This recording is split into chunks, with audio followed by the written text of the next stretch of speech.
This video is brought to you by Huawei App Gallery. To celebrate Blitz's birthday, from June 20th to June 29th, App Gallery is organizing a big promotion, allowing you to get 50% off the current Battle Pass, 35% off other pack sizes, with a 15% points back on top. Happy birthday! Download App Gallery using the link in the description or just refer to my previous video. When you're done downloading Huawei App Gallery, make sure to create an account and change your location To either UK, Ireland, Australia or New Zealand. It works regardless of the country you're living in, as long as you switch to those. To access the offer, click the link in the description that will redirect you to the campaign page. From there, all infos you need are listed, and if you scroll down, you'll see a list of coupons to claim that will automatically be applied for the next eligible purchase you will make.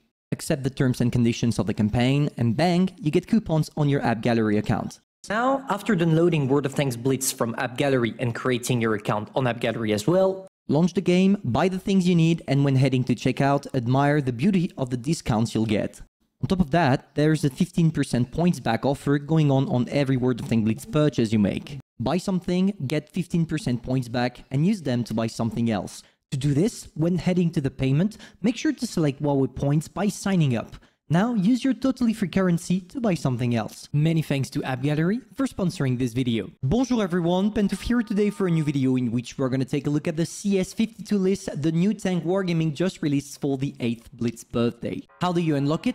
Quite simple, deal damage, get stars. Just follow what the big box here is telling you. But unfortunately, it's a skilled event because if you want to get it totally for free, you will have to do 2.7 thousand damage per game for 15 games in a row. So you better get those tier 10 outs. Now, when you get those, or if you do not manage to get those, no problem, because you can buy the remaining stars that you're lacking through gold, so you can get it for something like 3-4 euros, which is definitely cheap. But if it's cheap, you know that there is a downside, and the downside is Wargaming is giving that thing away to everyone, which means that they can't allow themselves to make it broken.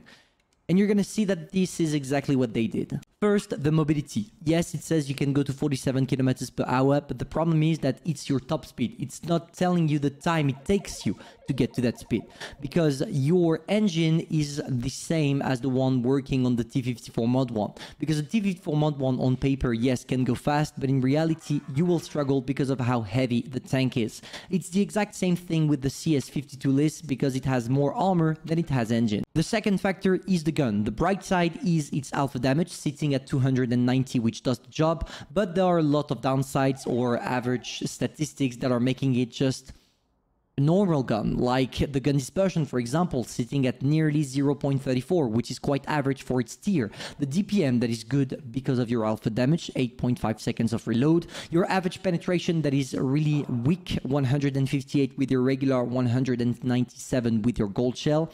And finally, the gun depression, 6 degrees. It's average, and honestly, I can't necessarily spit on the gun because it's quite an average and a good working one.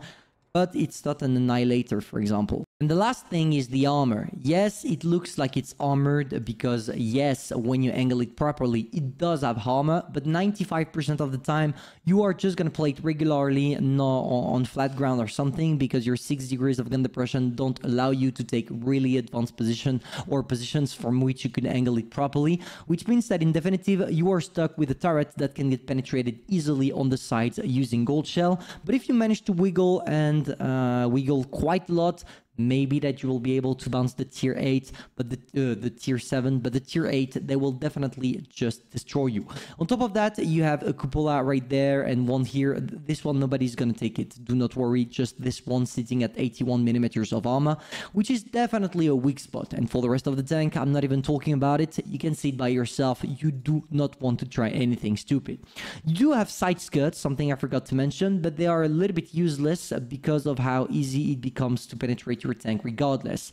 But if you try to angle a little bit the tank, make sure in side scrape not to show that too much, or make sure that people in front of you don't know about that weak spot, because that will penetrate you easily and you will not understand why. So in definitive, we're stuck with something that has an average gun, but quite a fun one regarding the DPM. Bad, I'm not gonna say bad, but an average mobility, depending on if you start on the hill or not. To finish off with an armor that looks like it's effective, but in reality, it's not. Let's cook that and see what the replay has to offer. So, we're gonna go for a live replay simply because I feel like to catch my feelings and how I truly feel about the tank, it's better. So basically, we have the pleasure of playing top tier, which is logic because I'm within my first 5 games with the tank, and for the moment, I did not do the best.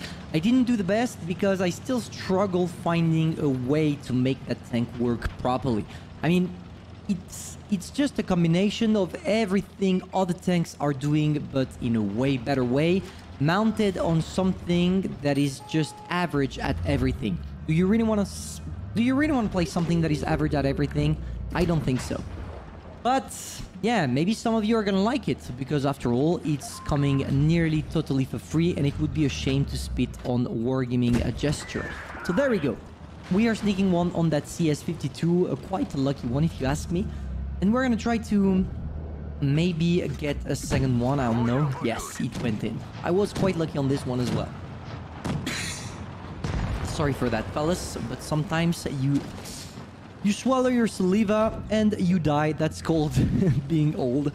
Let's see if we can get the mighty Yak Panther. Yes, we can. And here is exactly what this tank is fun at. Snapping those shots. Not because it's broken, not because it's a tank that has a lot of module damage per shot, but just because having 475 alpha damage max with HE is definitely something you are gonna enjoy. Let's now go on the Barkhan, and as you can see, the critical module damage you're doing with that tank is insane. We got nearly a full roll on the STRV. We got a big destroyed engine on the Barkhan, and well, we are able to do massive damage. Let's take a look at this, for example. Bang. There we go. Finishing off targets. At least one bright side about the tank is that it's easy with it to do kills. And you could probably use it to get the kill mission done easily. There we go. We sneaked the shells we had too. We're gonna go on the Shiri. I feel like I can penetrate the Shiri on the side with HE. Not since the update, I guess. And we finish off probably with 3k damage, which is a good one actually. A good one that shows you that you can do a lot with that tank as long as you're not confronted to tier 8s and their armor. Because that's the main weak spot with this tank. Weakness, not weak spot. Because when you don't have the possibility of penetrating your targets and need to think of a way to circle them, it starts to be upsetting. Now let's go for a second one. This time we're playing on Desert, which is a good thing because, well, I'm able to at least show you how this tank reacts when you're in open fields. And open fields are definitely a go-to with this tank. I did not talk about how you're supposed to play the tank, so I'm gonna do it now. You have a good turret as long as you are facing tier 7, which means that with this tank you are not meant to try to show your hull or anything like that. So how do you do that? You find ways for you to only show this, and after you snap your shells out. And if you do that and outcircle or outnumber or out whatever you want your opponents, you will be able to do a lot of damage. I was a little bit greedy on that shot with the Wolverine, but I was thinking that maybe with HE... Come on, stop freaking moving! I want to snap my HE shells! God damn it, why do you have to be such a pain, M4A3E8? With your long name that you don't deserve. Come on, I'm gonna kill that guy. One kill, bang. They are fleeing away, and as you can see, this is what you're meant to do with that tank. I'm not the one that is getting pushed at. I'm not the one that is taking damage. I'm just the one that is inflicting the right damage at the right moment. And if you do so, you are gonna enjoy it. Because I spit a lot on that tank, but it's not necessarily a bad tank. It's just that when you already have all the other broken tanks, it just feels useless, you know? But if you get it free, it's definitely and obviously a good deal. I'm gonna answer to people because after all, if I'm a YouTuber, that's because of you. So many kisses. Now we're gonna go back to the game. And we sneak a shell. Yes, we can. I'm gonna try to avoid getting shot by the thunder. Is he gonna make it? Is he gonna make it? Oh, yes. Nice gun depression. Yeah? No. Nice gun dispersion. That's what we meant. Okay, let's kill the Thunder. I feel like we can. Come on. Come on. Yes. 2 kills already. A Hellcat to deal with. And we're gonna go for some sexy-ass HE. And... why am I bouncing every single one of my HEs? Like, what did I do wrong, though? God damn it. I can't allow myself to penetrate a single HE shell. This is just upsetting. But do not worry, guys. I don't know why, but I feel like it's going to be an ace tanker. Maybe I'm wrong. But maybe I'm right. Okay, there we go. We're already at 3k damage. There is the ice to Berlin. We're going to try to make him bounce. Maybe. No, he's not going to bother with us. There is the LTTB as well. Can we sneak a shell and kill it? No, we were unlucky. Let's go in now. You see that the alpha damage of the tank is what truly makes it worth playing from time to time. But that's it. If you just throw away the alpha damage, this tank becomes useless. So in definitive, it's not a bad tank. It's not a good tank either. It's a situational tank.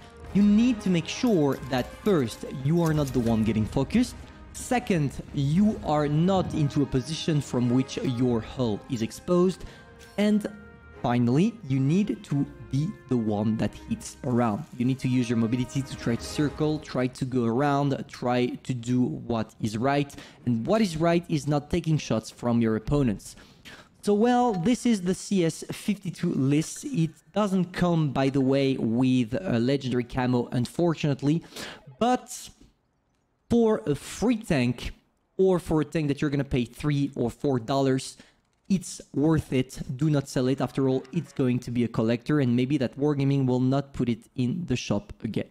So hopefully you enjoyed, guys. If that's the case, feel free to subscribe, like, and share. And sorry if I feel a little bit dead to the camera right now, but I'm extremely exhausted and I had a lot of things to do because I'm still moving out. And yeah, it's complicated. So hopefully you will pardon me. I'm not gonna bother you anymore, boys. I'm gonna see you soon for a new one. Bye.